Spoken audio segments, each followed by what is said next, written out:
Guys, എല്ലാവർക്കും സുഖമല്ലേ? ഇന്ന് നമ്മൾ സേമിയയും ചിക്കനും വെച്ചിട്ട് ഒരു കിഡിലെ ഒരു പലഹാരമാണ് റെഡിയാക്കാൻ പോണത്.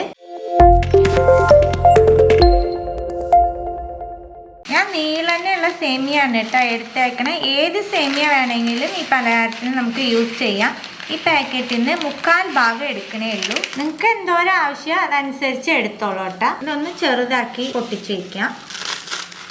എല്ലാം പൊട്ടിച്ചെടുത്തതിന് ശേഷം നമുക്കിതൊന്ന് വേവിച്ചെടുക്കണം. സേമിയ വേവിക്കാനായിട്ട് ഒരു പാത്രത്തിൽ വെള്ളം വെച്ച് വെള്ളം തിളച്ചു വിട്ടാൽ ഇതിലേക്ക് കുറച്ച് ഉപ്പ് ചേർക്കാം. 1 ടീസ്പൂൺ ഓയിൽ ചേർക്കുന്നുണ്ട്. ഫ്ലെയിം സിമ്മിലാക്കിയിട്ട് നമ്മൾ പൊടിച്ച് വെച്ചേക്കുന്ന സേമിയ ഇട്ട് കൊടുക്കാം. സേമിയ വേവുമ്പോഴേക്കും 3 കഷ്ണം ചിക്കൻ പീസ് എടുത്തിട്ടുണ്ട് കേട്ടോ. മഞ്ഞപ്പൊടി ഉപ്പിട്ട് വേവിച്ചാണ് വെച്ചേക്കണത്. ഇത് നമുക്ക് ജാറിലിട്ട് ഒന്ന് ക്രഷ് ചെയ്തെടുക്കാം. ചെറിയ ചെറിയ പീസാക്കി ഇട്ട് കൊടുത്തോളൂ. അപ്പോൾ പെട്ടെന്ന് ക്രഷായി കിട്ടും. സേമിയ വെന്തുട്ടാ സേമിയ പെട്ടെന്ന് വെന്ത് കിട്ടും. അതൊന്ന് ശ്രദ്ധിച്ചോളൂ. ഒട്ടിപ്പിടിക്കില്ല. നമ്മൾ ഓയിൽ ചേർത്തേക്കണ തന്നെ എടുത്ത അരിപ്പയിലേക്കാണ് വെച്ച് കൊടുക്കണം. ചിക്കൻ ക്രഷ് ചെയ്തെടുത്തു. ഇനി നമുക്കൊരു ഫില്ലിംഗ് റെഡിയാക്കാം. പാനിലേക്ക് 2 ടീസ്പൂൺ ഓയിൽ ചേർക്കുന്നുണ്ട്. എണ്ണ ചൂടാവുമ്പോൾ 1/4 ടീസ്പൂൺ പെരിഞ്ജീരകം, 2 വെളുത്തുള്ളി ചെറുതായിട്ട് മുറിച്ചത്, വെളുത്തുള്ളി ഒന്ന് സോഫ്റ്റ് ആവുമ്പോൾ 1 മീഡിയം സൈസിലുള്ള സവോള ചെറുതായിട്ട് മുറിച്ചത്, കുറച്ച് വേപ്പില. സവോള ഒന്ന് സോഫ്റ്റ് ആക്കി എടുക്കണം. സവോള സോഫ്റ്റ് ആവുമ്പോൾ 1/4 ടീസ്പൂൺ മഞ്ഞൾപ്പൊടി ഒന്ന് മിക്സ് ചെയ്യുക. 1/4 ടീസ്പൂൺ ഇഞ്ചി വെളുത്തുള്ളി ചതച്ചത്, ഇഞ്ചി വെളുത്തുള്ളിയുടെ പച്ചമണം പോട്ടെ.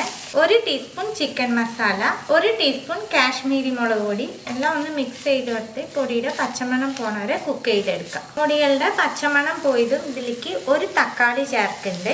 ഈ മിക്സിന് മാത്രമുള്ള ഉപ്പാണ് കേട്ടോ ചേർക്കണം. ഓൾറെഡി ചിക്കനിൽ ഉപ്പിട്ടാണ് വേവിച്ചേക്കണത്. അതുപോലെ സേമിയയിലും നമ്മൾ ഉപ്പിട്ടുണ്ട്. അപ്പോൾ ഈ മസാലയ്ക്ക് മാത്രമുള്ള ഉപ്പ് ചേർത്താൽ മതി. ഇതിലേക്ക് 1 ടേബിൾ സ്പൂൺ വെള്ളം ചേർക്കുന്നുണ്ട്. നമുക്ക് തക്കാളി സോഫ്റ്റ് ആക്കി എടുക്കാം.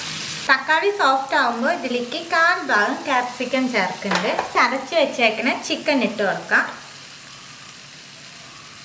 എല്ലാം ഒന്ന് മിക്സ് ചെയ്തിട്ട് ചിക്കൻ മസാലയിൽ 1 മിനിറ്റ് നമുക്ക് കുക്ക് ചെയ്തെടുക്കാം. മസാല റെഡിയായി. മല്ലിയില ഇട്ട് നമുക്ക് ഫ്ലെയിം ഓഫ് ആക്കാം. വേറൊരു ബൗളിലേക്ക് 3 മുട്ട പൊട്ടിച്ചൊഴിക്കാം. മുട്ടയ്ക്ക് ആവശ്യമായിട്ടുള്ള ഉപ്പ്, 1/4 ടീസ്പൂൺ കുരുമുളക് പൊടി. ഇപ്പം എല്ലാത്തിലും ഇടുമ്പോൾ ഒന്ന് ശ്രദ്ധിക്കണം കേട്ടോ. എല്ലാ സംഭവത്തിലും നമ്മൾ ഉപ്പ് ചേർക്കുന്നുണ്ട്. അപ്പം അതനുസരിച്ച് വേണം ഓരോന്നിലും ഉപ്പ് ചേർക്കാനായിട്ട്. നല്ലോണം ബീറ്റ് ചെയ്തെടുക്കാം. റെഡിയാക്കി വെച്ചേക്കുന്ന സേമിയ മുട്ടയിലേക്ക് ഇട്ട് കൊടുക്കാം. നല്ലോണം വെള്ളം പോയിൻ്റാവണം കേട്ടോ സേമിയ ചേർക്കുമ്പോൾ. ഈ മുട്ടയിൽ നല്ലോണം സേമിയ മിക്സ് ആക്കി കൊടുക്കണം. മുട്ടയുടെ മിക്സിൽ സേമിയ നല്ലോണം മിക്സ് ആക്കി കൊടുത്തു. പാനിലേക്ക് കുറച്ച് ബട്ടർ സ്പ്രെഡ് ചെയ്യുന്നുണ്ട്. ബട്ടറിന് പകരം നെയ്യ് വേണമെങ്കിൽ യൂസ് ചെയ്യാം കേട്ടോ. നമ്മൾ റെഡിയാക്കി വെച്ചേക്കുന്ന സേമിയയുടെ പകുതി ഭാഗം ചേർക്കാം. കറക്റ്റാക്കി കൊടുക്കുക. പാനിൽ റെഡിയാക്കി വെച്ചേക്കുന്ന ഫില്ലിങ് വെച്ച് കൊടുക്കാം. ഫില്ലിങ് കറക്റ്റ് എല്ലായിടത്തും ആവണം കേട്ടോ. ഫില്ലിങ് ഞാൻ മുഴുവനും വെച്ച് കൊടുത്തിട്ടുണ്ട് കേട്ടോ. സേമിയ കാരണം കുറച്ച് ഫില്ലിങ് കൂടുതലുണ്ടായാലേ നല്ല ടേസ്റ്റ് ഉണ്ടാവുള്ളൂ. ഇതിൻ്റെ മുകളിലേക്ക് ഞാൻ ചീസ് ഇടുന്നുണ്ട്. ഇത് ഓപ്ഷണലാണ്. നിങ്ങളുടെ കയ്യിൽ ഉണ്ടെന്നുണ്ടെങ്കിൽ മാത്രം ഇത് ഇട്ട് കൊടുത്താൽ മതി. അല്ലെങ്കിൽ ഫില്ലിങ് മാത്രം വെച്ചോളൂ കേട്ടോ. ബാക്കിയുള്ള സേമിയ നമുക്ക് ഇതിൻ്റെ മുകളിൽ വെച്ച് കൊടുക്കാം. സേമിയ സെറ്റാക്കി കൊടുത്തു വിട്ടാൽ ബാക്കി വന്ന ബട്ടർ ഞാൻ സൈഡിലൊക്കെ ഒന്ന് ഒഴിച്ചു കൊടുത്തിട്ടുണ്ട്. ഇനി നമുക്കിത് 15 മിനിറ്റ് വേവിച്ചെടുക്കാം. ഞാനൊരു ദോശക്കല്ല് അടുപ്പത്ത് വെച്ച് നല്ലോണം ഹീറ്റ് ആക്കിയിട്ടുണ്ട് കേട്ടോ. അതിൻ്റെ മുകളിലേക്കാണ് സെറ്റ് ചെയ്ത പാൻ വെച്ച് കൊടുക്കുന്നത്. ഫ്ലെയിം സിമ്മിൽ വെച്ചിട്ട് വേണം കുക്ക് ചെയ്തെടുക്കാം. നമ്മൾ ഒരു സൈഡ് വെച്ചിട്ട് 15 മിനിറ്റ് ആയി. തുറക്കാം. ഇത് ഇനി നമുക്ക് വേറെ പാനിലേക്ക് വെച്ച് കൊടുക്കാം. ഈ പാനിൽ ഞാൻ കുറച്ച് ബട്ടർ സ്പ്രെഡ് ചെയ്തിട്ടുണ്ട് കേട്ടോ. അതിലേക്കാണ് വെക്കണേ. ബട്ടർ തേച്ചാൽ തന്നെ ഒട്ടും അടി പിടിക്കില്ല. ഈ പാനിന് അതേ ദോശക്കല്ലിലേക്ക് വെച്ച് കൊടുക്കുന്നുണ്ട്. നമുക്ക് ഈ സേമിയ ഒക്കെ ഒന്ന് സെറ്റ് ചെയ്ത് കൊടുക്കാം. അരച്ചിടുമ്പോൾ പുറത്തേക്കോട്ട് വന്നിട്ടുണ്ടെങ്കിൽ ഒന്ന് സെറ്റ് ചെയ്തോളൂ കേട്ടോ.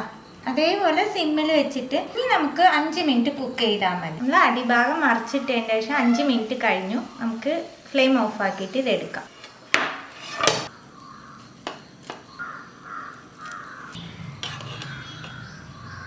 ടേസ്റ്റും ഹെൽത്തി ആയിട്ടുള്ള ഒരു പലഹാരമാണ് കേട്ടോ. എല്ലാവർക്കും ഒരുപാട് ഇഷ്ടമാവും. തീർച്ചയായിട്ടും എല്ലാവരും ട്രൈ ചെയ്ത് നോക്കണം. ട്രൈ ചെയ്ത് നിങ്ങളുടെ ഫീഡ്ബാക്കൊക്കെ അറിയിക്കുക. പുതിയൊരു റെസിപ്പി ആയിട്ട് അടുത്ത വീഡിയോയിൽ കാണാം. See you. Bye.